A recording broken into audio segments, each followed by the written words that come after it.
السلام علیکم ورحمۃ اللہ وبرکاتہ نحمده ونصلی علی رسوله الکریم اما بعد فاعوذ باللہ من الشیطان الرجیم بسم اللہ الرحمن الرحیم رب اشرح لی صدری ویسر لی امری واحلل عقدۃ من لسانی یفقهوا قولی ربنا زدنا علما اللہم وفقنا لما تحب وترضى۔ ان دنوں میں نا یہ دعا بھی ضرور مانگے، مجھے بہت اچھی لگی ہے، اس دفعہ استاذہ نے شیئر کی تھی۔ اللہم احسن عاقبتنا فی الامور کلہا واجرنا من خزی الدنیا وعذاب الآخرہ، کہ اللہ سبحانہ تعالیٰ میرے ہر کام کا انجام اچھا کر دے اور مجھے دنیا کی رسوائی اور آخرت کے عذاب سے بچا لے۔ It is such a beautiful and comprehensive دعا، اگر آپ اس کو بھی اپنی دعاؤں میں شامل کریں گے تو بہت اچھا ہو جائے گا۔ اچھا، میں آپ سے یہ کہہ رہی تھی کہ یہ جو حسن اخلاق کی بک ہے ماشاءاللہ بہت ہی پیاری ترتیب دی ہوئی ہے، بہت اچھی اور خوبصورت کتاب ہے، اور اتنی فائدہ مند ہے۔ آپ نے اگر کسی کو بھی پڑھانا ہے، جیسے آپ سوچتے ہو نا کہ میں نے پڑھانے کی پریکٹس کرنی ہے، میں نے قرآن پڑھ لی ہے، میں نے حدیث پڑھ لی ہے، اب میرا دل چاہتا ہے کہ میں کسی کو کچھ بتاؤں، تو یہ والی کتاب جو ہے اس کے شروع میں قرآن بھی ہے، قرآن کی آیات ہے، پھر اس کے بعد حدیث ہے، حدیث کے بیچ میں آپ نیریٹرز کی سٹوریز بھی سنا سکتے ہیں، چھوٹے بچوں کو بھی کرائیں نا۔ ہم نے اپنا سمر سکول حسن اخلاق پہ بیس کیا تھا، اور اس قدر اچھا جاتا ہے بچوں کو بتائیں اگر، کیونکہ یہ روزمرہ کی چیزیں ہیں، لوگوں کی عادات، اگر اخلاق اچھا نہیں ہوتا تو انسان کا انجام اچھا نہیں ہوتا۔ کیونکہ بہت ساری حدیث سے پتہ چلتا ہے نا کہ عبادات میں بندہ بڑا تیز تھا لیکن معاملات میں خراب تھا، تو پھر پکڑ ہو گئی اور انجام بتایا گیا کہ اچھا نہیں ہے۔ تو اس لیے اخلاق پہ ہم نے بہت زیادہ کام کرنا ہے، اور یہ کہ اپنے آپ کے ساتھ سچ بولنا ہے، اپنے آپ کے ساتھ سچ بولنا ہے۔ لوگوں کے ساتھ تو جھوٹ بولتا ہے نا بندہ، لیکن اکثر و بیشتر ایسا ہوتا ہے کہ ہم اپنے ساتھ بھی جھوٹ بولتے ہیں، اور ہمارا دل کسی چیز پہ ہم کو بتاتا ہے لیکن ہم اس کی آواز کو دبا دیتے ہیں کہ آپ نے غلط کیا، تو ہم کہتے ہیں نہیں میں نے صحیح کیا۔ وہ پھر کہتا نہیں آپ نے غلط کیا، آپ کہتے نہیں میں نے صحیح کیا، یہی کرنا چاہیے تھا مجھے۔ تو پھر ایک دو تین دفعہ جب ضمیر کی آواز کو دبایا جاتا ہے تو وہ پھر دب بھی جاتی ہے۔ تو اس لیے اخلاق کے اوپر بہت زیادہ کام ہونا ہے، بہت زیادہ کام ہم نے کرنا ہے، کیونکہ اس میں انسان سب سے زیادہ پھسلتا ہے۔ پرسنل عبادت میں کوئی مسئلہ نہیں ہوتا انسان کو، کیونکہ وہاں پر اللہ تعالیٰ سے مدد مانگتا ہے، شیطان سے بچتا ہے، کھڑا ہو جاتا ہے نماز کے لیے اپنی مرضی کے ساتھ۔ لیکن جب انسانوں کے ساتھ اس کے معاملات ہوتے ہیں تو پھر غلطی کی گنجائش بہت زیادہ ہو جاتی ہے اور انسان کو محتاط ہونا پڑتا ہے۔ تو اگر یہ کتاب میں سے گزر جائے الحمدللہ بہت زیادہ فائدہ مند ہے۔ آج ہمارا چیپٹر بہت خوبصورت ہے، اور وہ ہے رقاق القلوب، دلوں کو نرم کرنا۔ رقیق سنا میں نے، رقیق القلب۔ حضرت ابوبکر صدیق بہت رقیق القلب تھے، کیا مطلب؟ ان کا دل بہت نرم تھا، ایک دم ان کو رونا آ جاتا تھا، قرآن پڑھ کے روتے تھے، رسول اللہ صلی اللہ علیہ وسلم کے دکھ پہ روتے تھے، ہر چیز پہ ان کا دل نرم تھا، لوگوں کے دکھ ان کو بے چین کر دیتے تھے۔ تو اللہ سبحانہ تعالیٰ سے دعا مانگا کریں کہ اللہ سبحانہ تعالیٰ میرے دل کو نرم کر دے، کیونکہ سنگ دلی جو ہے وہ بدبختی کی علامت ہے۔ حدیث میں آتا ہے کہ سنگ دلی جو ہے وہ بدبختی کی علامت ہے۔ وہ چیز جس میں سختی آتی ہے وہ بدصورت بنا دیتی ہے چیز کو، اور ہر وہ چیز جس میں نرمی آتی ہے وہ اس کو خوبصورت بنا دیتی ہے۔ تو مومن کی مثال تو کیا اللہ سبحانہ تعالیٰ نے دی ہے کہ رسول اللہ صلی اللہ علیہ وسلم نے، کہ مومن نرم پودے کی طرح ہوتا ہے، فلیکسیبل پودے کی طرح ہوتا ہے، جب طوفان آتے ہیں تو جھک جاتا ہے لیکن ٹوٹتا نہیں ہے، اور جب طوفان چلا جاتا ہے تو کھڑا ہو جاتا ہے۔ ایسے ہی مومن جو ہے وہ فلیکسیبل ہوتا ہے، یعنی اپنے آپ کو مولڈ کر لیتا ہے لیکن ٹوٹتا نہیں ہے، نیکیوں کے ارادے چھوڑ نہیں دیتا، کہ سختی آئی، مصیبت آئی، پریشانی آئی تو ایسا دل پریشان ہوا، ایسے بس کا شکار ہوا کہ بس کو چھوڑ ہی دیا نیکی کو، بلکہ دوبارہ سے ہمت پکڑ کے کھڑا ہو جانا۔ اور کبھی کبھی ایسے ہوتا ہے کہ حالات ایسے ہوتے ہیں کہ جو آپ کو بہت زیادہ بودر کرتے ہیں، بہت زیادہ تنگ کرتے ہیں، اس میں انسان کو سخت ہونے کی بجائے کیا کرنا چاہیے؟ نرم ہو جانا چاہیے، نرم ہو جائیں، اور پھر اس کے بعد آپ اس کا ثمر دیکھیں گے، اس کا پھل دیکھیں گے اس نرمی کا، کہ حالانکہ وہ نرمی اس وقت بڑی اپنی جان کے اوپر بہت سخت لگتی ہے، بڑی بھاری لگتی ہے، بڑا مشکل لگتا ہے، اور انسان کو اپنی ہتک لگتی ہے، لیکن اللہ سبحانہ و تعالیٰ کہتے ہیں نا، من تواضع للہ رفعہ اللہ، حدیث میں آتا ہے کہ جو اللہ کی خاطر اپنے آپ کو جھکاتا ہے، اللہ سبحانہ و تعالیٰ اس کو جھکا تو نہیں رہنے دیتا، اللہ سبحانہ و تعالیٰ اس کی شان بلند کر دیتا ہے۔ الحمدللہ۔ تو آج ہم یہ چیپٹر پڑھیں گے۔ اعوذ باللہ من الشیطان الرجیم، بسم اللہ الرحمن الرحیم۔ قال اللہ تعالی، اللہ نزل احسن الحدیث کتابا متشابہا مثانیہ تقشعر منہ جلود الذین یخشون ربہم ثم تلین جلودہم وقلوبہم الی ذکر اللہ، کہ اللہ تعالیٰ کا ارشاد ہے، اللہ تعالیٰ نے بہترین کلام نازل کیا ہے، ایسی کتاب جس کی آیات آپس میں ملتی جلتی اور بار بار دہرائی گئی ہیں، اسے سن کر ان لوگوں کے رونگٹے کھڑے ہو جاتے ہیں جو اپنے رب سے ڈرنے والے ہیں، اور پھر ان کے جسم اور ان کے دل نرم ہو کر اللہ کے ذکر کی طرف راغب ہو جاتے ہیں۔ سبحان اللہ، یعنی اتنی بڑی نعمت ہے ہمارے گھروں کے اندر، اتنی بڑی نعمت ہے کہ ہم اس کا شکر نہیں ادا کر سکتے۔ آپ نے زندگی میں کتنی کتابیں پڑھی ہوگی، اور ہر کتاب کو پڑھنے کے بعد آپ کیا کہتے ہیں؟ یہ میں نے پہلے پڑھ لی ہے۔ جتنا زیادہ آپ اس کتاب کو پڑھتے ہیں اتنا اس کا اثر کم ہو جاتا ہے آپ کے اوپر۔ آپ کہتے ہیں I already know what is written on the next page. I know what is the next chapter. I don't even want to go through again.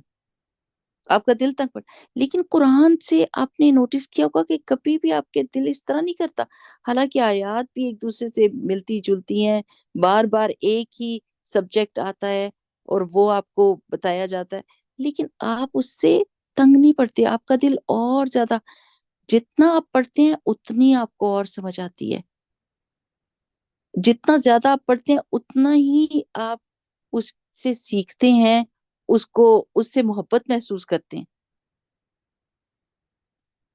یہ اللہ سبحانہ تعالیٰ کے کلام کا معجزہ ہے، ورنہ تو بندے تک پڑھ جاتے نا کہ کتنی دفعہ پڑھیں ہم ایک کتاب کو، کتنی ایک دفعہ پڑھیں، لیکن ہم ہزاروں دفعہ پڑھ لیتے ہیں۔ آپ دیکھیں حفظ کے دوران آپ کو کتنی دفعہ اپنے ریپیٹ کرنا پڑتا ہے اپنے لیسن کو، لیکن آپ کا دل تنگ نہیں ہوتا، آپ اس کو انجوائے کرتے ہیں۔ وہ برکتوں سے بھری ہوئی کتاب ہے، ایک ایک حرف پہ آپ کو 10 نیکیاں ملتی ہیں، اور ان دنوں میں جب کہ یہ ذی الحجہ کے 10 دن شروع ہوئے ہیں، اس میں تو آپ ریوارڈ کو امیجن بھی نہیں کر سکتے، اللہ سبحانہ وتعالیٰ اس طرح بھر بھر کے دے رہا ہوتا ہے۔ تو یہ اللہ تعالیٰ کی بہترین خوبصورت ترین کتاب ہے، اور یہ کرتی کیا ہے، اس سے کیا ہوتا ہے، جب اس کو پڑھتے ہیں ایمان والے جو اللہ تعالیٰ سے ڈرتے ہیں تو ان کے روکٹے کھڑے ہو جاتے ہیں۔ آپ نے محسوس کیا ہوگا کہ موسٹلی کب ہوتا ہے، جب آپ کسی سے تلاوت سن رہے ہوتے ہیں نا، تو آپ کو یہ فیلنگ بہت زیادہ ہوتی ہے جب آپ تراویح کے بیچ میں جاتے ہیں اور کوئی بہت اچھی تلاوت کر رہا ہوتا ہے، قرات کر رہا ہوتا ہے، یا آپ حرم میں جاتے ہیں اور ان کی تلاوت سنتے ہیں تو آپ کے رونگٹے کھڑے ہو جاتے ہیں نا، ہوتا ہے نا ایسے۔ رسول اللہ صلی اللہ علیہ وسلم نے حضرت عبداللہ بن مسعود رضی اللہ تعالیٰ عنہ سے کہا تھا کہ مجھے قرآن سنائیں، تو انہوں نے جب کہا تھا کہ یا رسول اللہ صلی اللہ علیہ وسلم، میں آپ کو قرآن سناؤں جبکہ قرآن آپ پر اترا ہے، یعنی آپ سب سے بہترین پڑھنے والے ہیں، تو رسول اللہ صلی اللہ علیہ وسلم نے فرمایا تھا مجھے دوسروں سے سننا اچھا لگتا ہے، اور یہ واقعی یہ سچی بات ہے کہ جب کسی دوسرے سے آپ قرآن سنتے ہیں تو آپ کے دل کو بڑا بھلا لگتا ہے، اور آپ فیل کرتے ہیں اس کو، کیونکہ اس کا ایمان اور اس کے پڑھنے کا انداز آپ کے دل پر اثر انداز ہوتا ہے، اور آپ کے رونگٹے کھڑے ہو جاتے ہیں۔ اور پھر کیا ہوتا ہے، ثم تلین جلودہم وقلوبہم الی ذکر اللہ، پھر ایک دم ملائم ہو جاتے ہیں، نرم ہو جاتے ہیں، دل اور جلد جو ہے، کھالیں جو ہوتی ہیں وہ نرم پڑ جاتی ہیں اللہ کے آگے، اللہ کے ذکر کے آگے۔ آپ کو پتہ ہے جب آپ کے رونگٹے کھڑے ہوتے ہیں اور آپ ڈرتے ہیں تو پھر آپ کے آنسو بہتے ہیں، آپ اللہ سبحانہ تعالیٰ کے آگے عاجزی اختیار کرتے ہیں، ڈھیلے پڑ جاتے ہیں۔ اگر آپ کبھی وہ سنیں، عمر سلیمان، شیخ عمر سلیمان کا ہے حضرت جبرائیل علیہ السلام کے بارے میں، پوری سیریز ہے ان کی، اور اس میں وہ یہ بتاتے ہیں کہ اس قدر حسین ہے جبرائیل علیہ السلام، اور ان کے پروں میں سے موتی گرتے ہیں، جیسے کسی پرندے کے پروں میں سے پانی کے قطرے گرتے ہیں نا، ان کے پروں میں سے موتی گر رہے ہوتے ہیں، اور انتہائی خوبصورت ہے۔ رسول اللہ صلی اللہ علیہ وسلم نے جب ان کو پہلی دفعہ جب دیکھا تھا تو پورے ہورائزن پہ پورا ہر جگہ پر وہی نظر آ رہے تھے، اتنے بڑے تھے اور اتنے زیادہ پر تھے. لیکن رسول اللہ صلی اللہ علیہ وسلم کی حدیث سے پتہ چلتا ہے کہ جب اللہ سبحانہ و تعالیٰ بات کرتے ہیں تو حضرت جبرائیل کے پر ایسے ہو جاتے ہیں جیسے گیلا ٹاٹ. اگر آپ نے کبھی ٹاٹ دیکھا ہو، جھوٹ جو ہوتا ہے نا، اگر آپ اس کو گیلا کر لیں وہ بالکل ملیدہ ہو جاتا ہے، ایسے ڈھیلا پڑ جاتا ہے، اس کی کوئی اپنی شیپ ہی نہیں رہتی.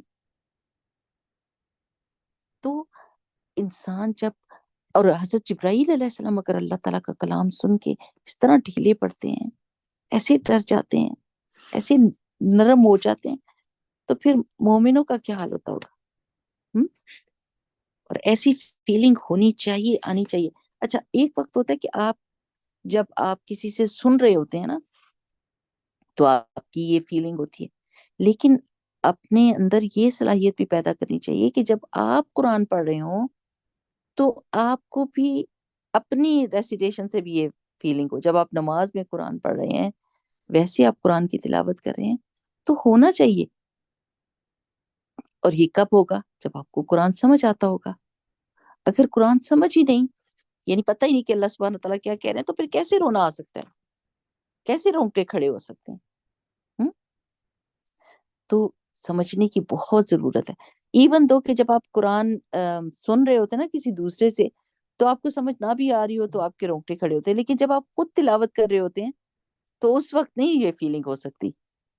اگر آپ کو سمجھ نہیں ہے تو سنتے ہوئے نہ سمجھ بھی ہو تو بھی رونگٹے کھڑے ہو جاتے ہیں، لیکن اپنی تلاوت کے وقت نہیں.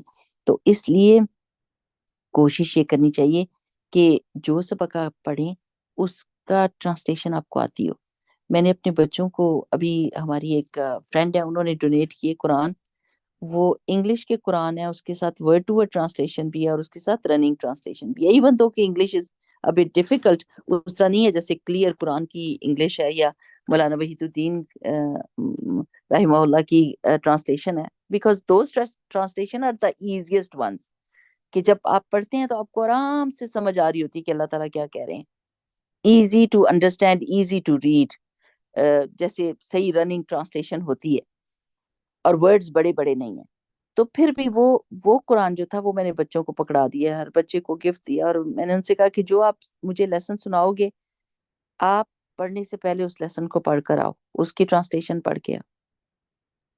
اور آہستہ آہستہ وہ اس ہیبٹ میں جا رہے ہیں کہ اب وہ اس کی ٹرانسلیشن پڑھتے ہیں اور وہ پھر میرے پاس آتے ہیں. تو پھر میں ان سے کہتی ہوں کیا سیکھا؟ ابھی میں نے سوچا نہیں. میں کہتی ہوں چلو ٹھیک ہے، ابھی آپ نے سبق پڑھ لیا، اب جا کے سوچ کے تو مجھے بتاؤ کہ کیا سیکھا ہے، اور کچھ words word to word translation کے ساتھ لکھ کے آؤ. اب سلولی اینڈ گریجولی کیا ہوگا کہ ان کو یہ عادت ہو جائے گی. اگر یہ ٹرانسلیشن ان کو مشکل لگ رہی ہے، مجھ سے پوچھتے ہیں اس کا ورڈ کا کیا مطلب ہے. اب ان کو میں یہ بھی سکھا سکتی ہوں، گوگل سے ڈکشنری نکالو اور اس پہ سے دیکھو. There are so many things that you can do with the kids. بچوں کے ساتھ بہت کچھ کر سکتے ہیں، اور خود کے ساتھ اپنے ساتھ یہ کریں کہ ٹرانسلیشن ایک پیج آپ نے پڑھنا ہے، 2 پیج پڑھنے ہیں، جلدی سے اردو کی ٹرانسلیشن اس کی پڑھ لیں اور پھر اس کی تلاوت کریں. تو پھر جو آپ کو مزہ آئے گا نا، کوئی بتا رہا تھا کہ ان کی ٹیچر، اگر کوئی بچہ بھی قرآن پڑھ رہا ہوتا ہے، وہ خود بھی قرآن پڑھ رہی ہوتی ہیں، پڑھا بھی رہی ہوتی ہیں، اور ایسی آیت آ جاتی ہے تو وہ لٹرلی وہ کانپتی ہیں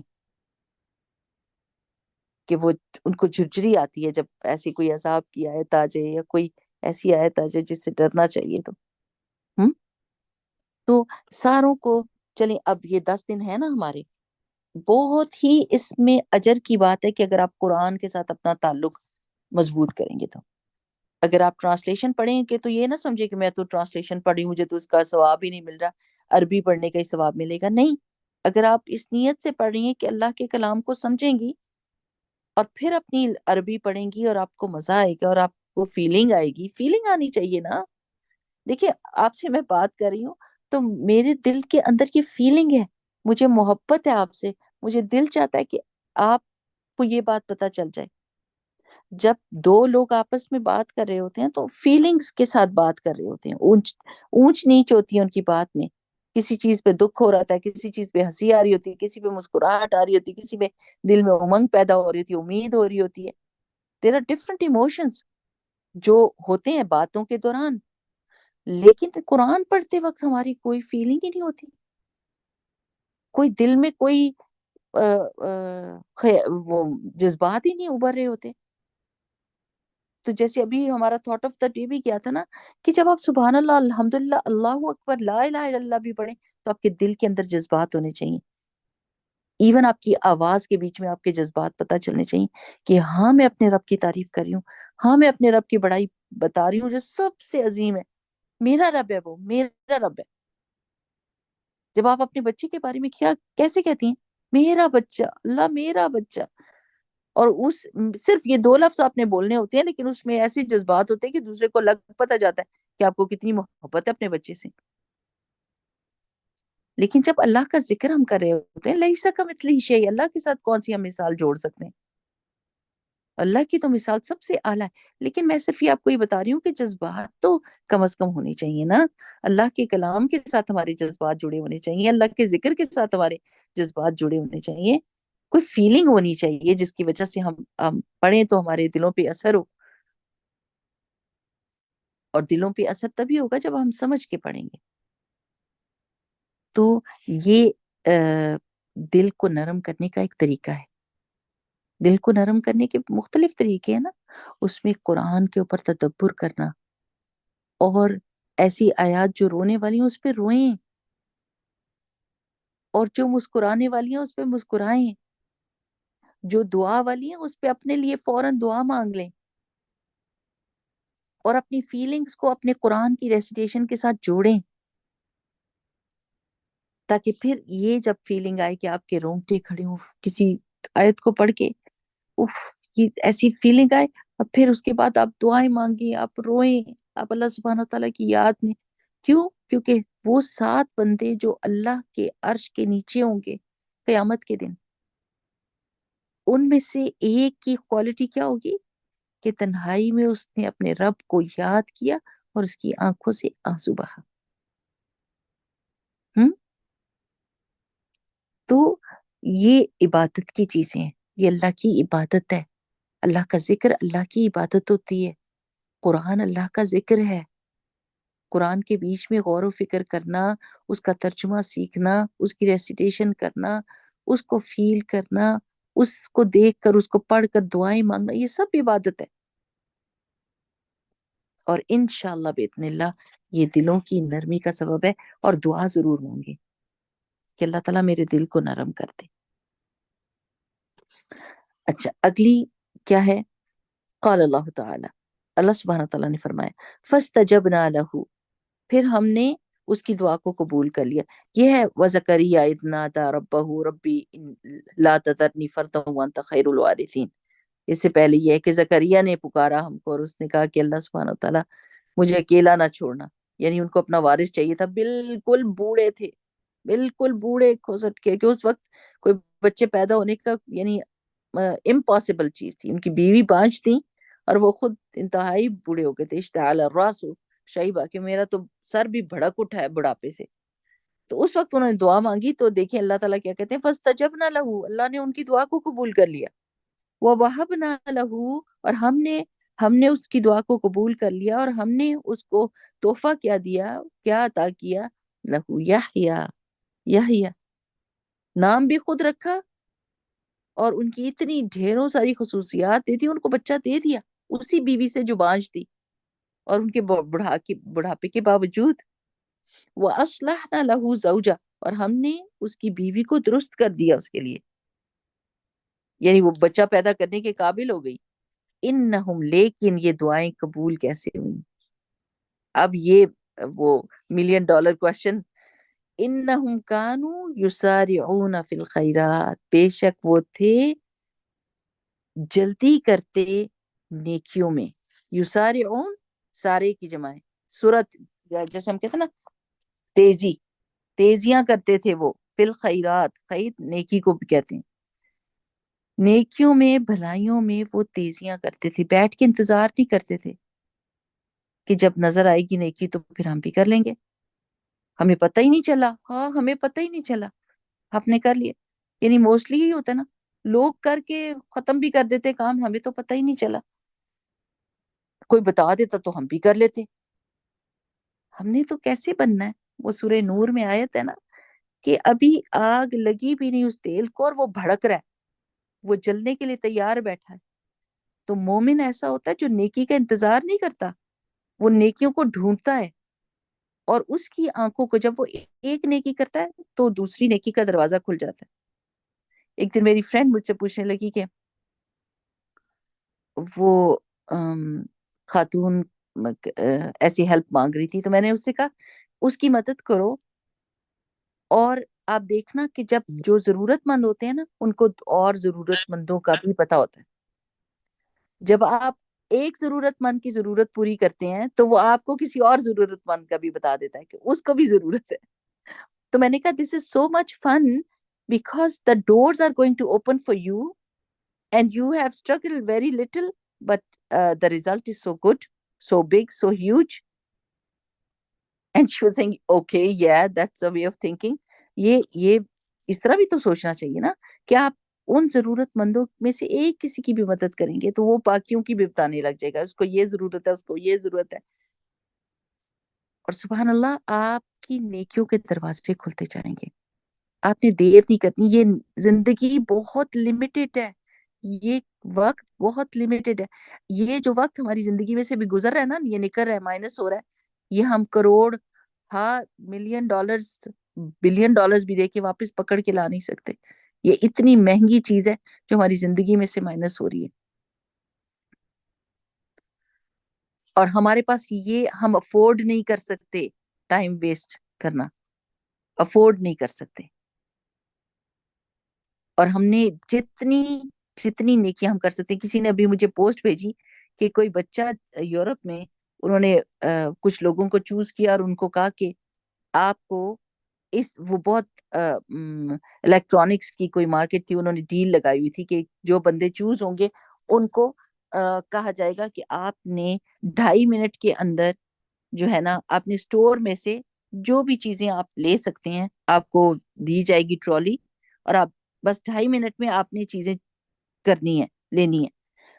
تو جب انہوں نے دروازہ ان لوگوں کے لیے کھولا تو وہ ہابڑ تابڑ میں جو جو ان کے ہاتھ میں آ رہا تھا، لوگ اٹھا اٹھا کے باہر پھینک پھینک کے واپس آ رہے تھے، جلدی جلدی رینڈم چیزیں اٹھا رہے تھے۔ لیکن انہوں نے دیکھا کہ ایک لڑکا جو تھا وہ پریسائسلی ایک جگہ پر جاتا، اٹھاتا چیزیں اپنے اور جا کے رکھ کر آتا، اور وہ ایسے رینڈم چیزیں نہیں اٹھا رہا تھا، اور وہ جیت گیا، اس نے پتہ نہیں کتنے ہزار یورو کے چیزیں اٹھائیں۔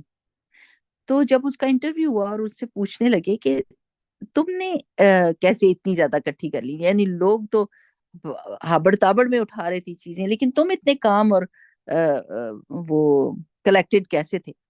تو کہنے لگا کہ جب انہوں نے یہ اعلان کیا تھا کہ یہ ہم ان کو دیں گے چانس کہ یہ جائیں گے، تو میں ہر روز اس مارکیٹ میں جاتا تھا چیزوں کی پرائسز دیکھتا تھا اور اس جگہ کو دیکھتا تھا اور پلان کرتا تھا کہ میں کس وقت، مطلب میں سب سے پہلے کس چیز کی طرف جاؤں تو میرا ٹائم کم لگے گا اور میں اٹھاؤں گا، اور میں کس نئی ٹرالی بھر سکتا ہوں، اور پھر سبحان اللہ اس نے اپنی ٹائمنگ، اپنی چیزیں، ان کی پرائسز سب پہلے سے تیار کر کے رکھی ہوئی تھی، اور پھر وہ جیت گیا وہ چیز۔ بالکل ایسے ہی میری پیاری بہنوں، یہ 10 دن بھی جو ہے نا، اس میں اگر آپ نے پلان کیا ہوا نا، اپنی دعائیں، اپنی تسبیحات، تکبیرات، اپنی نمازیں، اپنا قرآن، اپنی دعائیں، اپنی نیکیوں کے کام، آپ نے جلدی جلدی کرنا ہے۔ There is time is so limited, we need to be very accurate, very precise, very quick. Do not waste your days. ہر روز میں صدقے کا سوچیں، یسارعون فی الخیرات۔ اگر ہم نے اپنی دعاؤں کو قبولیت کے قابل بنانا ہے تو ہم نے بھی نیکیوں میں تیز ہونا ہے۔ نیکیوں کے بعد دعائیں بہت زیادہ قبول ہوتی ہیں، اور ان کی کیا خصوصیت تھی؟ وَيَدْعُونَنَا رَغَبًا وَرَهَبًا، اور وہ پکارا کرتے تھے ہم کو رغبت کے ساتھ اور ڈر کے ساتھ، یعنی ان کے دل نرم تھے۔ جب اللہ تعالیٰ کو پکارتے تھے تو کیسے پکارتے تھے؟ رغبت کے ساتھ، ان کو ایسی شوق ہوتا تھا اور ان کو امید لگتی تھی کہ اللہ سبحانہ و تعالیٰ ہمارے پہ رحم کرے گا، لیکن ساتھ ہی کیا ڈر لگتا تھا؟ ہائے پتہ نہیں ہم اچھے بھی ہیں کہ نہیں، پتہ نہیں ہمارے اعمال کیسے ہیں، پتہ نہیں ہماری نیکیاں قبول بھی ہوئی ہیں کہ نہیں۔ ہم وہ یدعون نا رغبا ورہبا، یہ دونوں فیلنگز ہمارے دل کے اندر ہونی چاہیے جب ہم دعائیں مانگ رہے ہوں، جب ہم نیکیاں کر رہے ہوں، کہ اللہ تعالیٰ کی طرف سے امید بھی ہو اس کی رحمت کی، اور اپنے گناہوں کا ڈر بھی ہو۔ یہ ایمان کے دو پر ہیں جو ساری زندگی، ایک جب زیادہ ایک جب ڈھیلا پڑ جاتا ہے تو دوسرا تیز ہو جاتا ہے، اور جب وہ دوسرا والا ڈھیلا پڑ جاتا ہے تو یہ والا تیز ہو جاتا ہے۔ لیکن یہ کہ ان دونوں پروں کے ساتھ ہی یہ پرندہ اڑے گا ایمان کا، ان دونوں چیزوں کے بغیر نہیں، ایک چیز کے ساتھ نہیں چل سکتا۔ ایسا نہیں ہو سکتا کہ آپ اللہ تعالیٰ سے اتنا ڈریں اتنا ڈریں اتنا ڈریں کہ آپ کو اللہ تعالیٰ کی رحمت کی کوئی امید ہی نہ ہو، اور آپ سوچیں کہ بس میرے تو گناہ ایسے ہیں، میں تو نہیں بخشی جاؤں گی، بس مجھے نہیں معاف کرے گا اللہ تعالیٰ۔ یہ ایسا ڈر نہیں چاہیے، اور اتنی امید بھی نہ ہو کہ گناہوں کے اوپر گناہوں کے ڈھیر لگا دیں اور کہیں اللہ تو غفور الرحیم ہے، وہ تو مجھے بخشے گا ہی بخشے گا۔ یہ چیز نہیں ہوتی۔ مومن کی ایک کوالٹی ہوتی ہے کہ وہ وَكَانُوا لَنَا خَاشِعِينَ، اور وہ ہمارے سامنے عاجزی کرتے تھے اور ڈرتے تھے، اللہ تعالیٰ سے ڈرتے رہتا مومن۔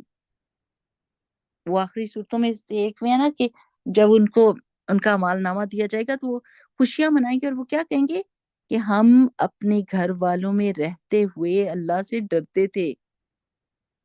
گھر والوں کے بیچ میں آپ اصل شکل میں آ جاتے۔ ہم سب جو ہے نا باہر باہر انسان کتنی بھی اپنا بنا لیتا ہے، اپنا ایک امیج بنا لیتا ہے، لیکن گھر کے اندر بندہ کیسا ہے، وہ کیا اخلاق ہے اس کا گھر کے اندر، وہ اصل چیز ہوتی ہے جس میں انسان کا اصل سامنے آ جاتا ہے۔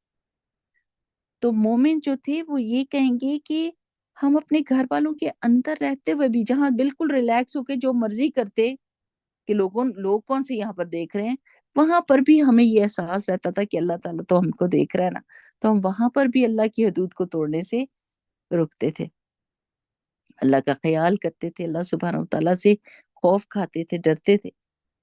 تو وہ حدیث میں آتا ہے نا کہ اللہ تعالیٰ اپنے بندے کے اوپر دو خوف اور دو امن جمع نہیں کرے گا۔ دو خوف کیا کہ دنیا میں بھی ڈرتا رہے اور آخرت میں بھی ڈرتا رہے؟ نہیں، اللہ تعالیٰ ایسا نہیں کرے گا۔ اگر آپ دنیا میں اللہ سبحانہ و تعالیٰ سے ڈریں گے تو اللہ تعالیٰ آخرت میں آپ کو کن لوگوں میں سے کرے گا؟ لا خوف علیہم ولا هم یحزنون، وہ جو نہیں خوف رکھتے، جن کو کوئی خوف نہیں ہوگا، فیوچر کا ڈر نہیں ہوگا کہ ہمیں پتن جہنم نہ مل جائے، اور نہ وہ حزن کریں گے، پیچھے کے دکھ غم بھی ان کو یاد نہیں آئیں گے، اللہ تعالیٰ ان کے دل کو مطمئن کر دے گا، اطمینان دے دے گا۔ اور جو لوگ اس دنیا میں بے پرواہ رہے، بے خوف رہے، جو وہ ہے نا من موجی، من کی مرضی مانی، جو دل نے کہا وہ مانی، اور اللہ سبحانہ تعالیٰ کے حکموں کو ٹھکانے لگایا اور بے پرواہ رہا، تو پھر آخرت میں بے پرواہ نہیں رہ سکتا، وہ ادھر خوف کھانا پڑے گا۔ ٹھیک ہے نا میری پیاری بہنوں؟ تو بہتر کیا ہے، کیا چیز ہمارے لیے بہتر ہے کہ ہم اس دنیا میں اللہ تعالیٰ سے ڈرتے رہیں اور ڈر ڈر کے کام کریں۔ ہر وقت نا ہمارے دل کے اندر نا ایک کسوٹی سی ہے اللہ تعالیٰ نے رکھی ہوئی ہے۔ چلیں اگلی حدیث پڑھ کے نا تو پھر بتاؤں گی انشاءاللہ تعالیٰ اس کے بارے میں، کیونکہ وہ ہے ہی وہ اسی کسوٹی کے بارے میں۔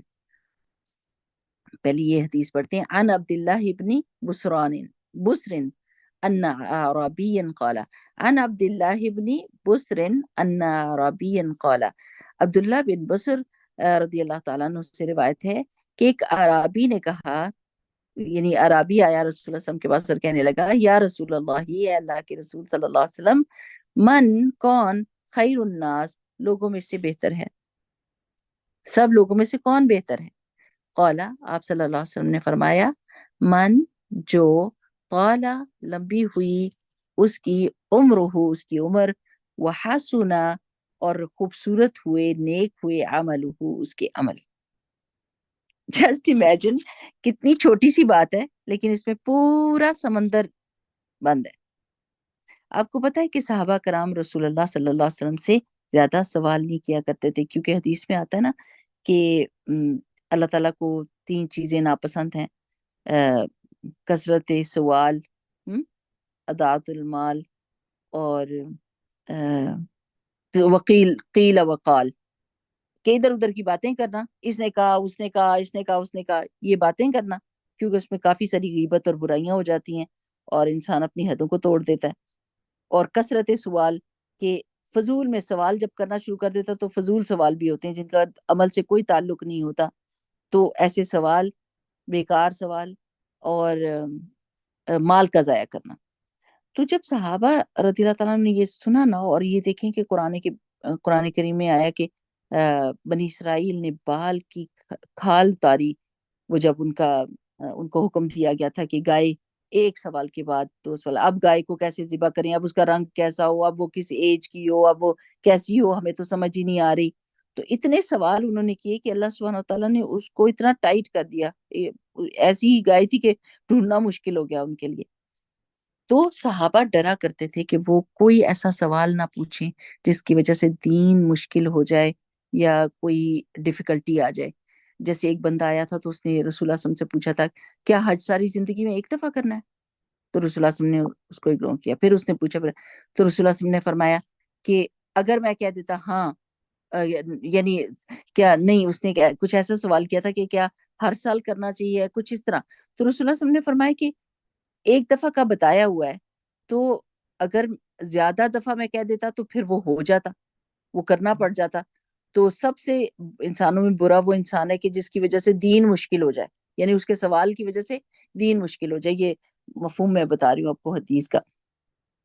تو صحابہ اس چیز سے ڈرتے تھے، اور وہ کیا انتظار کرتے تھے کہ کوئی بدو آئے گا، کوئی عرابی آ جائے اور وہ سوال پوچھ لے، کیونکہ عرابی جو تھے نا وہ کم کم آیا کرتے تھے اور وہ بڑے بلنٹ ہوتے تھے، بڑے اسٹریٹ فارورڈ سے سیدھے سیدھی بات کرتے تھے اور سوال پوچھ لیتے تھے۔ تو وہ انتظار کیا کرتے تھے کہ کوئی عرابی آ کے کچھ سوال پوچھ لے۔ تو اب عرابی نے آ کے سوال پوچھ لیا، اور کیا پوچھا کہ لوگوں میں سے اچھا کون سا ہے؟ تو رسول اللہ صلی اللہ علیہ وسلم کا جواب جو تھا وہ سمندر کو کوزے میں بند کرنے والی بات ہے، کہ من طال عمرہ، کہ جس کی عمر لمبی ہو، اللہ تعالیٰ نے اس کو عمر لمبی دے دی ہو، زندگی اس کے پاس ہو لمبی، لیکن عمل کیسا ہو؟ خوبصورت عمل، نیک عمل۔ ایسا نہیں ہو سکتا کہ لمبی عمر ہو اور برائیوں پہ برائیاں، اور یعنی انسان غلط کام کرے، یہ نہیں ہو سکتا۔ نیکی کے کام کرنے کے ساتھ جو لمبی عمر ہوتی ہے وہ اچھی ہوتی ہے۔ اب آپ دیکھیں کہ نیکی نیکی کرنے کے نہ کرنے کا کیا سبب ہو سکتا ہے؟ کیوں ہم نیکی سے رکتے ہیں یا نیکی کر نہیں سکتے؟ کبھی ہم سستیاں کرتے ہیں، کبھی ٹال مٹول کرتے ہیں، کل کر لوں گی، پھر کر لوں گی، اور کبھی یہ سوچتے ہیں کہ مجھے کیا فائدہ ہونا ہے، یعنی ہم انسٹنٹ ریوارڈ اس دنیا میں دیکھ رہے ہوتے ہیں کہ مجھے کیا ملے گا، کچھ نہیں ملنا، ایسے ہی لوگوں کے ساتھ نیکیاں کرتے رہو، کوئی فائدہ تو ہونا کوئی نہیں، انہوں نے کون سا ہمارا خیال کرنا ہے۔ تو انسٹنٹ ریوارڈ کی یہ جو چاہت ہوتی ہے نا، یہ انسان کو نیکیوں سے دور کر دیتی ہے، اور اس سے موقع چلا جاتا ہے، اس کے ہاتھ سے وہ موقع چلا جاتا ہے۔ جو انسان آخرت پر نظر رکھتا ہے نا، بس نیکی وہی کر سکتا ہے۔ جس کو اللہ سبحانہ وتعالیٰ سے اپنی نیکی کا انعام چاہیے نا، نیکی بس وہی کر سکتا ہے، ورنہ آپ نیکیوں سے فوراً رکیں گے، کیونکہ ایک دفعہ آپ نیکی کریں گے اور آپ کو دنیا میں ریوارڈ نہ ملا، لوگوں نے شاباشی نہ دی، تھینک یو نہ بولا، آپ کی تعریف نہ کی، تو آپ کہیں گے واٹ، یہ تو کچھ حاصل وصول ہی نہیں ہو، چل رہنے دو، آئندہ نہیں کرنا، ان کے ساتھ کوئی نیکی نہیں کرنی، یہ تو شکر گزار ہی کوئی نہیں، یہ تو آگے سے جواب ہی کوئی نہیں دیتے، یہ تو نیکی کو یاد ہے، تو آپ نیکی سے رک جائیں گے۔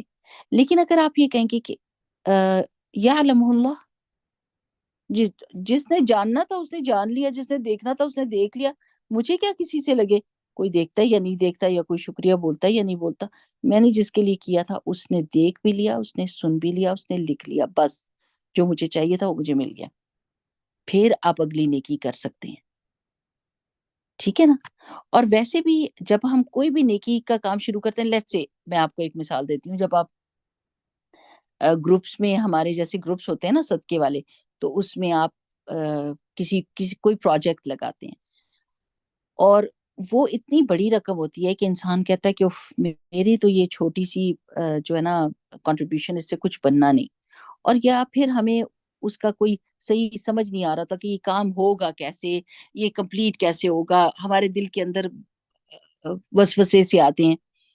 تو آپ یہ سوچیں کہ جب بھی آپ کوئی کام شروع کرتے ہیں نا تو اس کی شکل واضح نہیں ہوتی، لیکن بعد میں اس کی شکل کمپلیٹ ہوتی ہے اور پھر وہ اتنی خوبصورت چیز بن جاتی ہے. فوری فوری پہلے سٹیپ کے اوپر ہی آخری رزلٹ کو دیکھنے کی کوشش نہ کیا کریں. کیونکہ دیکھیں جیسے بچہ، استاذہ نے اتنے مزے کی مثال دی تھی کہ بچہ جو جب پیٹ میں بن رہا ہوتا ہے تو جو اس کی شروع کی شکل ہوتی ہے، اگر وہ اللہ تعالیٰ نے ہمارے ہاتھوں میں دیا ہوتا، ہمارے سامنے وہ بن رہا ہوتا تو ہم پہلے ہی اٹھا کے اس کو پھینک دیتے کہ اس کی تو کوئی شکل صورت ہی نہیں نظر آ رہی، تو اتنی ڈراؤنی چیز ہے، یہ نہیں ہم کو چاہیے. لیکن اللہ سبحانہ وتعالیٰ اس کو کس سٹیج سے شروع کرتا ہے اور اس کا اینڈ ریزلٹ کیا ہوتا ہے. جب بچہ آپ کے ہاتھ میں آتا ہے تو واری صدقے جا رہے ہوتے ہیں اس کے، بلکہ آپ ہی نہیں، بہت سارے اور لوگ بھی. ہم تو اسی طرح نیکی جب انسان شروع کرتا ہے تو ہو سکتا ہے کہ وہ کوئی ایسی آپ کو اس کی شکل سمجھ نہ آ رہی ہو یا اس کا رزلٹ آپ کو سمجھ نہ آ رہا ہو، لیکن جب آپ کر لیتے ہیں تو پھر سلولی اینڈ گریجولی تھوڑی عرصے کے بعد آپ اس کا ثمر بھی کاٹتے ہیں. اور یہ بھی ہمیں روکتا ہے کہ جب آپ ایک نیکی کرتے ہیں یا کرنے کی کوشش کر رہے ہوتے ہیں اور وہ نہیں ہوتی، یا کوئی آپ کا ایکسپیکٹڈ رزلٹ نہیں ملتا، تو آپ بیٹھ جاتے ہیں اور کہتے ہیں جب پرفیکٹ حالات ہوئیں گے نا تو پھر میں نیکی کروں گی. وہ پرفیکٹ حالات کبھی بھی نہیں آنے لگے. پرفیکٹ کبھی بھی حالات نہیں ہوئیں گے. آپ نے اپنی نیکی کرنی ہے ہر حال میں اور اس کو اللہ کے اوپر چھوڑ دینا ہے، اور کبھی بھی تھکنا نہیں ہے نیکیوں سے، تھکنا نہیں ہے. جیسے ہوتا ہے نا کہ ہماری امی اللہ سبحانہ وتعالیٰ ان کو جنت نصیب کرے، میری ساس جو تھی وہ بہت زیادہ کام کرتی تھی. Literally she was like almost in Hare 80s، اور اتنے زیادہ کام کرتی تھی اور سارے ان کو بٹھاتے رہتے تھے، امی بیٹھ جائیں بیٹھ جائیں. تو کہتی تھی بیٹھ گئے تو پھر بیٹھ ہی گئے. بیٹھ گئے تو بیٹھے ہی رہ جائیں گے، اب چلتا پھرتا رہنا چاہیے. بالکل سچ بات کہتی تھی کہ جن بوڑھوں کو ابھی جو بوڑھے پاکستان میں دیکھے نا، جیسے ہوتے بھی نہیں بوڑھے تو ان کو بٹھا دیتے ہیں، کوئی کام نہیں کرے تھے، نہیں نہیں نہیں نہیں یہ بھی نہیں کرے، نہیں نہیں نہیں نہیں وہ بھی نہ کریں. تو وہ جو کرنا بھی چاہتے ہیں، ایک تو ہوتا ہے عزت کی بات، ٹھیک ہے آپ ان کو سرو کریں، ان کے لیے کھانا بنائیں، سب کچھ کریں، لیکن جو کام وہ کرنا چاہتے ہیں ان کو کرنے دیں، کیونکہ وہ اپنی دل کی خوشی سے کر رہے ہیں اور پھر اسی طرح وہ ایکٹیو رہیں گے. بالکل اسی طرح ہوتا ہے کہ اگر آپ نیکیاں کرتے ہیں تو پھر نیکیوں کے دروازے کھلتے جاتے ہیں اور آپ نیکیاں کرتے رہیں گے. لیکن جب آپ بیٹھ جائیں گے تو پھر بیٹھ ہی جائیں گے. پھر کیا ہوتا ہے، آپ کے آس پاس کی کمپنی جو ہے وہ بدل جائے گی. اگر آپ نیکیاں کرنے والوں کی کمپنی میں رہیں گے تو پھر اور سے اور سے اور کرتے جائیں گے، اور آپ کو ہمت بھی ملے گی، سہارا بھی ملے گا، اپرچونٹیز بھی ملے گی، کیونکہ آپ چل رہے ہیں، آپ کوشش کر رہے ہیں. لیکن جب آپ کوشش چھوڑ دیتے ہیں تو پھر آپ کے آس پاس بھی وہی لوگ آ جائیں گے جو کہیں گے رہنے دو، اپنے اوپر لگاؤ. وہ یہاں صدقہ پتہ نہیں لوگوں کے پاس پہنچتا بھی ہے کہ نہیں پہنچتا، پتہ نہیں آج کل لوگ جھوٹ بہت بولتے ہیں، چھوڑو رہنے دو. اس طرح کی کمپنی میں آپ چلے جائیں گے. اور یہ انتظار کہ میں کر لوں گی، بات نہیں، ابھی میں بہت بزی ہوں، میں کر لوں گی. جیسے کچھ لوگ ساری زندگی کیا ہے کام کرتے رہتے ہیں اور کس کا انتظار کرتے ہیں، ریٹائرمنٹ کا، کہ ریٹائرمنٹ کی ایج آئے گی تو میں جو ہے نا آرام کروں گی. ہاں؟ تو اصل میں بات یہ کہ آپ نے ساری زندگی نظر رکھنی ہے کہ، اور اللہ تعالیٰ سے دعا کرنی ہے کہ میں کام کرتی رہوں، میں بیٹھوں نہ ریٹائر ہو کے. میری نظر اس پہ نہیں کہ میں ریٹائر ہوں اور میں بیٹھوں اور لوگ میری خدمت کریں. یہ کبھی بھی آپ کے دل اور دماغ میں یہ چیز نہیں ہونی چاہیے، بلکہ انسان کے دل میں ہونا چاہیے ہمیشہ میں ایکٹیو رہوں اور نیکی کے کاموں میں ایکٹیو رہوں، اور میں دینے والی ہوں اور میں کسی کو فائدہ پہنچانے والی ہوں. اللہ تعالیٰ مجھے ارذل عمر سے بچائے. اور جب آپ کسی کو نیکی کے کاموں میں آگے بڑھتے ہوئے دیکھیں تو اس کے اوپر اللہ تعالیٰ سے دعا کریں کہ اللہ تعالیٰ مجھے بھی نیکیوں کے موقع ایسے دے. اور جب اپنی نعمتوں میں کسی کو اپنے سے آگے دیکھیں تو یہ سوچیں کہ یہ نعمتیں مجھے لگ رہی ہیں کہ میرے سے زیادہ ہیں، لیکن اس کی پرابلمز مجھے نہیں پتا کہ اس کے ساتھ پیکج میں اس کو پرابلمز کون سی ملی ہیں. دل کو مطمئن رکھنے کا طریقہ یہی ہوتا ہے. اگر آپ یہ سوچنے لگ جائیں گے کہ اس کے پاس نعمتیں بہت زیادہ ہیں میرے سے، اور اس کو کیوں ملی ہوئی ہیں، مجھے کیوں نہیں ملی، تو آپ حسد کا شکار ہو جائیں گے۔ لیکن جب آپ دوسروں کی نعمتوں کو دیکھیں گے اور یہ سوچیں گے کہ اس پیکج میں اس کو کون کون سے ٹیسٹ ملے ہیں، کون سی پرابلمز ملی ہیں، کون سے اس کے امتحان ہیں، کون سے فتنے ہیں، وہ نہیں مجھے پتا۔ جو نعمتیں اللہ تعالیٰ نے مجھے دی ہیں اور جو میرے ٹیسٹ دیے ہیں، بس میں انہی کو کر سکتی ہوں۔ لیکن اگر نیکیوں میں کسی کو آگے بڑھتے دیکھتے ہیں تو ضرور اس کی تمنا کریں کہ اللہ مجھے نیکیوں میں بڑھا دے، مجھے توفیق دے کہ میں نیکیاں کروں۔ دیکھیں نا، جو گاڑیاں چلتی رہتی ہیں نا، وہ چلتی رہتی ہیں، اور اگر آپ کسی اچھے سے اچھی گاڑی کو بھی کھڑا کر دیں نا تو اس کو زنگ لگ جاتا ہے، اور پھر وہ جنک یارڈ میں ہی جاتی ہے نا۔ تو اس لیے ہم ساری زندگی نیکیوں کے کام کرتے رہیں۔ یہ تڑپ جب ہوتی ہے تو من جد وجدہ، جو کوشش کرتا ہے وہ پا جاتا ہے۔ جب آپ کو تڑپ ہوگی تو پھر آپ ایسے لوگوں کے ساتھ تعلقات بھی قائم کریں گے کہ جو آپ کو یہ آئیڈیاز دیں کہ نیکی کہاں سے کیسے ہو سکتی ہے۔ آپ ایسے دوست آپ کے ارد گرد خود سے اکٹھے ہو جائیں گے۔ دوست آپ کی انٹرسٹ کے مطابق ہوتے ہیں۔ جیسے کبھی آپ نے دیکھا ہوگا کہ آپ یوٹیوب کے اوپر جو سرچ کرتے ہیں نا، آپ کی سارے کے سارے وہی سرچ، ابھی آپ نے نہیں بھی کیا ہوتا، نیکسٹ ٹائم وہی ویسی چیزیں آپ کے اوپر کھلیں گی۔ بالکل اسی طرح جب آپ دنیا میں نیکی کی تڑپ رکھتے ہیں نا، تو آپ کے وہی لوگ آپ کے قریب آنا شروع کر دیتے ہیں، آپ کی کمپنی وہ بن جاتی ہے آٹومیٹکلی، جو اس طرح کے کام کر رہے ہوتے ہیں جیسی تڑپ آپ کو ہوتی ہے۔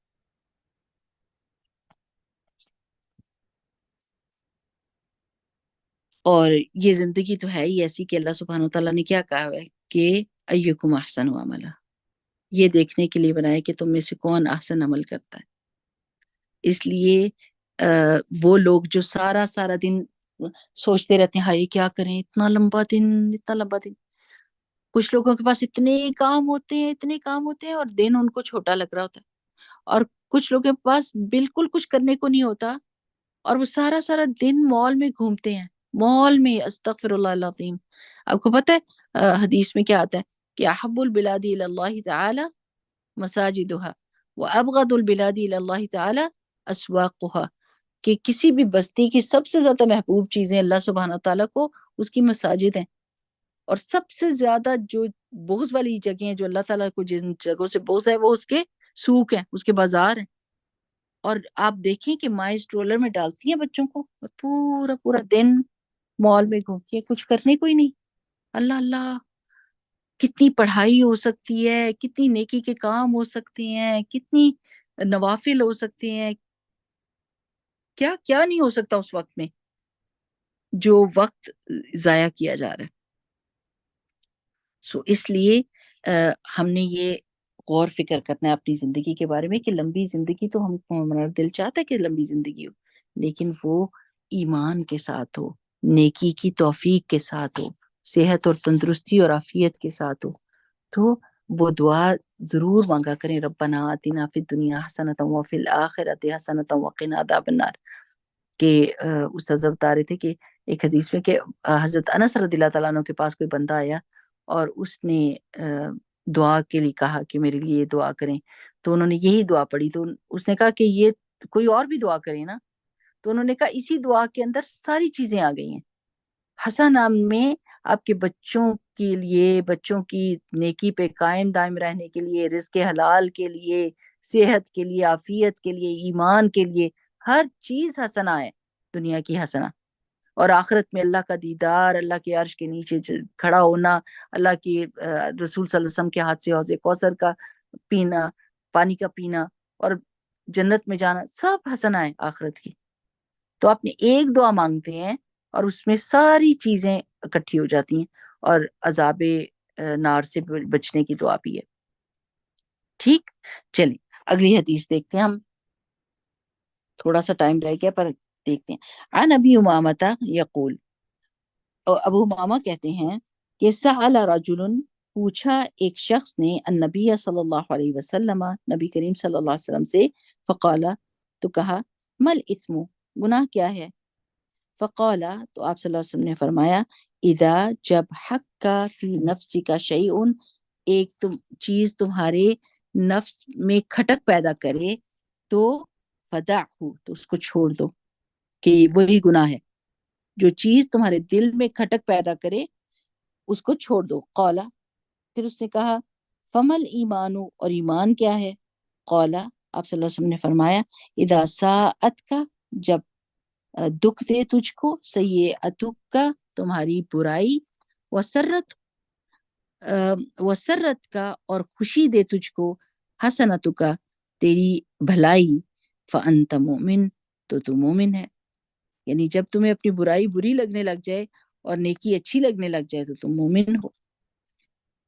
اب جسٹ امیجن کہ کیا سوال تھا اور کیا جواب، سبحان اللہ، کہ کتنی بڑی ڈیٹیل دی جا سکتی تھی گناہوں کی، ایک پوری لسٹ دی جا سکتی تھی۔ کوئی ہم سے پوچھتا کہ گناہ کیا ہے تو ہم اس کو کہتے شراب پینا اور زنا کرنا، اور یہ ہم لسٹ سوچنے لگ جاتے۔ اور یہاں کتنی پیاری چیز کہ دل کو فرقان دینے والی، دل کو ایک کسوٹی دینے والی چیز دے دی کہ ہر بندہ اس کے اوپر پرکھ سکتا ہے اپنے آپ کو۔ It's such a beautiful thing کہ آپ اپنے آپ کو خود سے ہی چیک کر لو، کسی سے فتویٰ مانگنے سے پہلے ہی آپ کو پتا چل جائے گا کہ کون سی چیز گناہ ہے اور وہ کیا ہے، جب آپ کے دل کو کوئی چیز کھٹکے۔ اچھا، یہ چیز اللہ سبحانہ و تعالیٰ نے نا پری پروگرامڈ کی ہوئی ہے، ہر انسان کے اندر پروگرامڈ ہے۔ آپ کو یہ سیکھنی نہیں پڑتی کہ کون سی چیز گناہ ہے اور کون سی چیز بھلائی ہے۔ اللہ سبحانہ و تعالیٰ نے آپ کے اندر یہ پروگرامنگ کی ہوئی ہے۔ جیسے کچھ مشینیں آتی ہیں نا، جیسے کمپیوٹر آتے ہیں، اس میں کچھ چیزیں تو آلریڈی موجود ہوتی ہیں، آپ کو وہ اس کے اندر اپلوڈ نہیں کرنی پڑتی یا اس کے اندر ڈالنی نہیں ہوتی، ایڈ نہیں کرنی ہوتی، وہ مشین اس کے ساتھ ہی آتی ہے، پیکج کے اندر وہ آپ کو ساری چیزیں ملتی ہیں۔ بالکل اسی طرح برائی اور بھلائی کی پہچان، یہ فرقان ہمارے دلوں کے اندر اللہ تعالیٰ نے رکھ کے تو ہمیں اس دنیا میں بھیجا ہوا ہے، ٹھیک ہے نا۔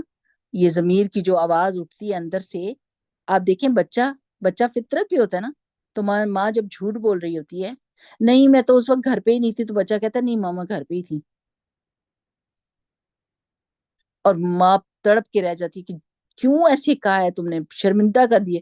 تو اس کو یہ پتا ہے اس کے دل کے اندر کہ جھوٹ بری بات ہے، یہ جھوٹ بول رہی ہے، سچ وہ بلنٹلی سچ بول دیتے ہیں۔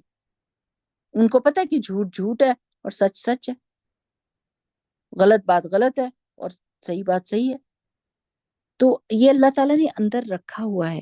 ہاں، اس اگر برائی کے اوپر بندہ ڈٹ جاتا ہے اور ریپیٹڈلی برائی کو کرتا رہتا ہے تو پھر اس کی کرپٹ ہو جاتی ہے فائل، جیسے کمپیوٹر میں کرپٹ ہو جاتی ہے نا، آپ بٹن کوئی دباتے ہیں اور کھل کوئی چیز جاتی ہے، اس طرح انسان کی بھی فطرت کرپٹ ہو جاتی ہے کہ اس کو صحیح آنسرز نہیں مل رہے ہوتے، جہاں پر اس نے اپنے آپ کو پکڑنا ہوتا ہے اور اپنے آپ کو کہنا ہوتا ہے کہ یہ میں نے غلط کیا ہے، وہاں پر اس کو شاباشی مل رہی ہوتی ہے، you did the right thing, you are right, یہی کام کرنا چاہیے تھا۔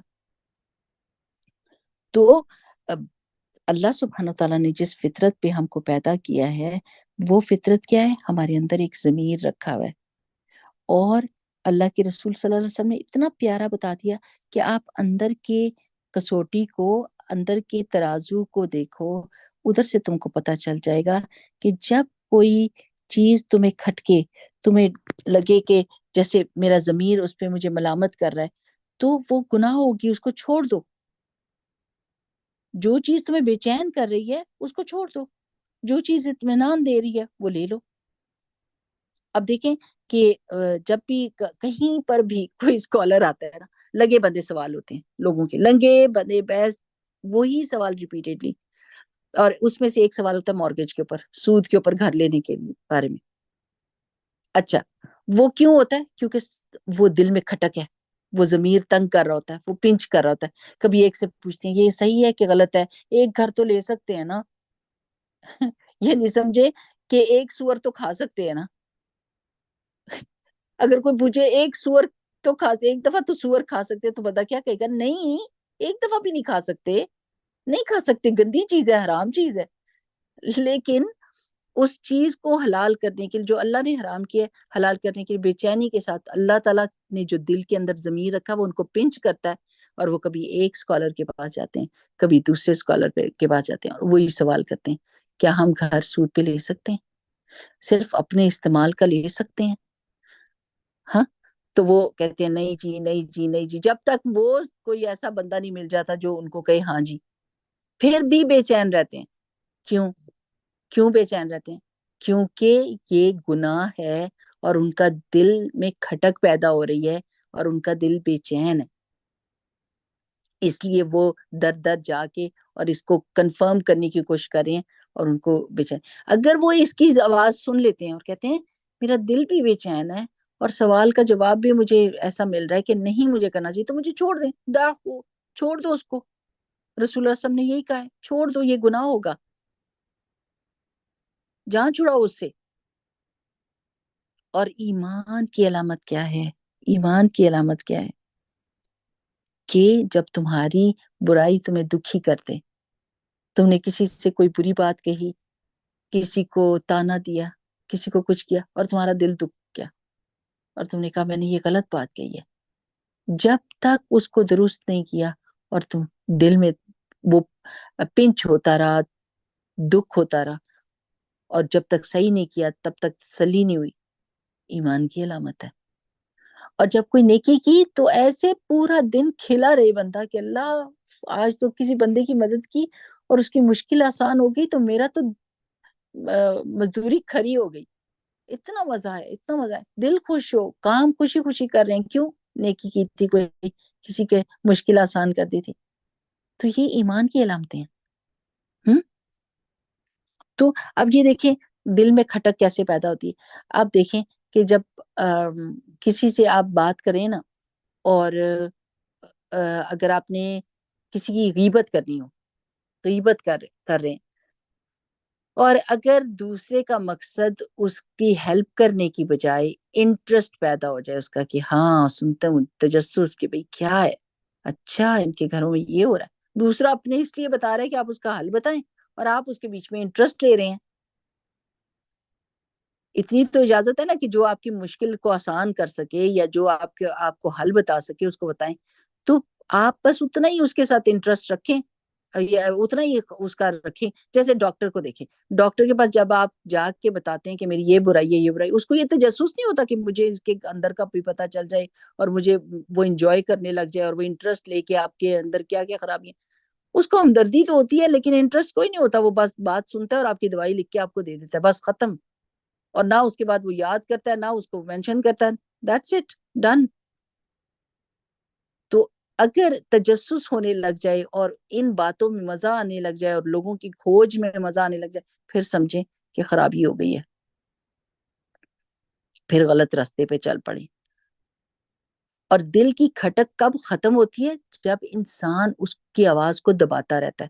اگر اندر سے آواز آتی ہے نا کہ یہ غلط کام کیا ہے اور بندہ کہے نہیں غلط کام کیا ہے، نہیں غلط کام کیا نہیں، تو پھر اپنے سے جھوٹ بولنا شروع کر دیتا ہے، پھر وہ فطرت مسخ ہو جاتی ہے اور انسان صحیح فیصلے نہیں کرتا، اور اس کو سمجھ نہیں آتی کہ کون سی چیز گناہ ہے اور کون سی چیز حق ہے، سچی ہے۔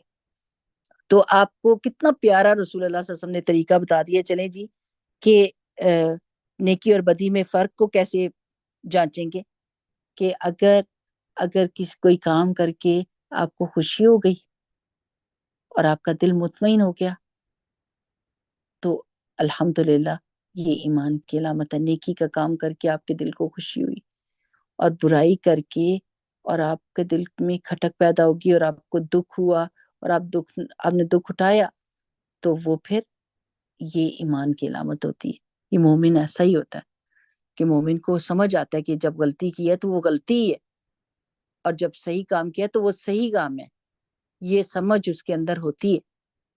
اللہ تعالیٰ سے دعا ہے کہ اللہ سبحانہ تعالیٰ ہم سب کی فطرت کو اسی طرح کر دے جیسے اس نے پیدا کیا تھا، حق بات پر ہم خوش ہوں اور ناحق پر ہم دکھی ہوں، اور اللہ تعالیٰ ہمیں توفیق دے کہ ہم نیکیوں میں تیزیاں کرنے والے ہوں، اور اللہ تعالیٰ سے گڑ گڑا کے محبت، شوق سے اور خوف دونوں کی رکھ کے اللہ سبحانہ تعالیٰ سے دعا کریں، اور اللہ تعالیٰ ان دنوں میں ہماری نیکیوں کو بڑھا دے، ہماری توفیق کو زیادہ کر دے، ہمیں ابیلٹی دے دے، ہمارے دل اور دماغ کو ہوش دے کہ ہم اچھے اچھے کام ڈھونڈ ڈھونڈ کے کریں، ہم بیٹھ کے انتظار نہ کریں، ہم ساری چیزوں کی لسٹ بنا لیں کہ یہ سارے کام میں نے آج کرنے ہیں، میں نے وہ ساری تکبیرات اور لا الہ الا تحلیل اور تحمید اور تکبیر میں نے ساری کرنی ہے، اور کتنی دفعہ کرنی ہے، میں سارا دن یہ کرتی رہوں گی، یہ تو میرا کام ہے۔ نوافل کتنے ایکسٹرا پڑھے ہیں وہ میں نے کرنے ہیں، قرآن کی تلاوت میں نے ان 10 دنوں میں قرآن پورا فنش کرنے کی کوشش کرنی ہے۔ I'm just gonna do that. That is possible and I can do it. میں اپنے سارے وہ جو میں یوٹیوب پہ یا واٹس ایپ پہ ٹائم لگاتی ہوں وہ میں قرآن کی تلاوت میں لگا دوں گی۔ اور نیکی صدقہ خیرات میں کہاں کر سکتی ہوں، کون سی چیز میں اپنی الماری میں سے نکال کے کسی کو دے سکتی ہوں؟ ساری چیزیں غور کر کے اور ان پر عمل کریں، اور خوب خوب تکبیرات پڑھیں، اللہ اکبر اللہ اکبر اللہ اکبر، لا الہ الا اللہ واللہ اکبر وللہ الحمد، اللہ اکبر کبیرہ والحمد للہ کثیرہ وسبحان اللہ بکرۃ واصیلا، لا الہ الا اللہ۔ بارک اللہ فیکم، سبحانک اللہم وبحمدک، نشہد ان لا الہ الا انت، نستغفرک ونتوب الیک۔ السلام علیکم ورحمۃ اللہ وبرکاتہ۔